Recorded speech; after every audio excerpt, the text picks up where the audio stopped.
Welcome to the Spendwise Moms channel, your homemaking resource hub. I'm responsible for gathering food for an upcoming family reunion.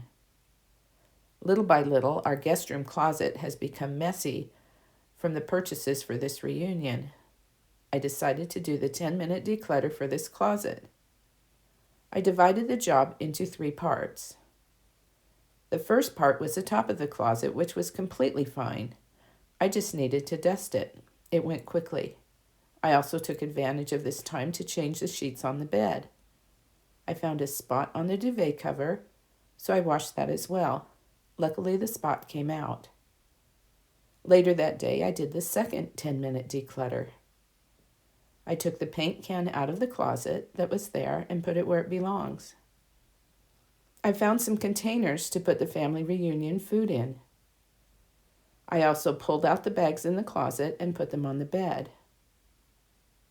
Later that evening, I did the last 10-minute declutter. I put the food into the containers that would make it easy to transport when the time comes. It was easy, fast, and looks much better now. Think of a place in your home that needs organizing. Divide it into 10-minute segments, like maybe focus on one shelf or a drawer at a time. Set the timer and work for 10 minutes. You will be surprised what you can get done in that amount of time. Thanks for watching the Spendwise Moms channel. Please subscribe for more videos like this.